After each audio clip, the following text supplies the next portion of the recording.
هذه الوقفة، هذا الاعتصام أمام القنصلية الأمريكية التي في سياق اليوم الاحتجاجي الذي دعت له الجبهة المغربية، وهو اليوم الاحتجاجي السادس والعشرين، تعبيرا عن غضب وعن الرفض المطلق لهذه الجرائم النكراء التي ترتكب اليوم في أرض غزة، في أرض فلسطين، حيث يتم إبادة الشعب بكامله، حيث يتم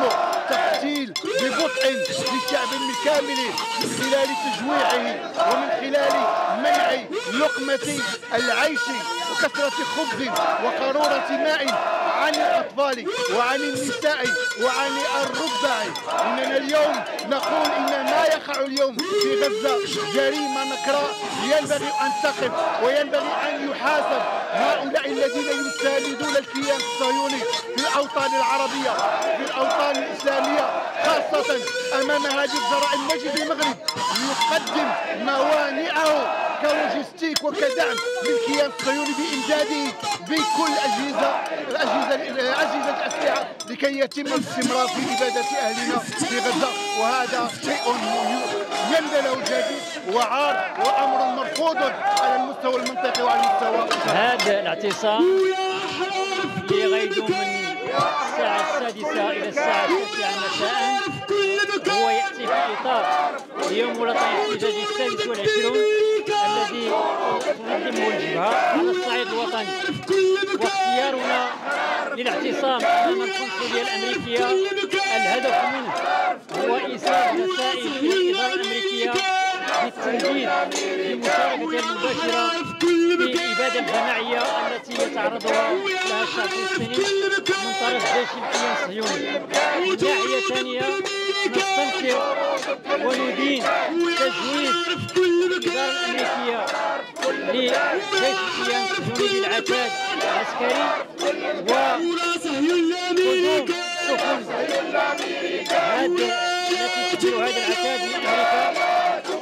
وتحط حمولتها في ميناء الخنزر المتوسط، وبعد ذلك تأتي باخرة أخرى لتحميلها إلى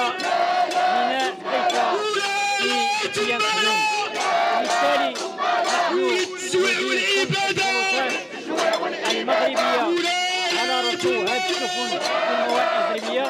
ونعتبر ذلك تواطؤا في الجرائم التي ترتكبها فهذه المسألة كذلك نريد التأكيد من خلالها أننا مستمرون من أجل إسقاط البيع، نظرا لأنه إقراره هو كذلك مشاركة في الجرائم التي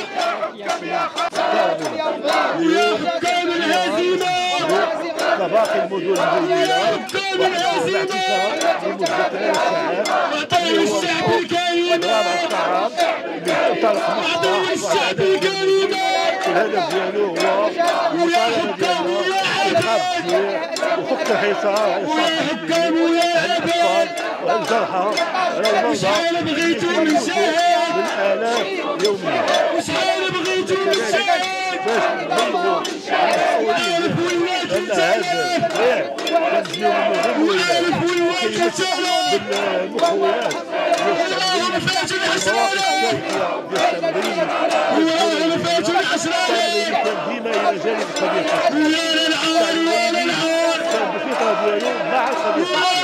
اليوم هذا المتطبعين حقيقة عار على الجميع،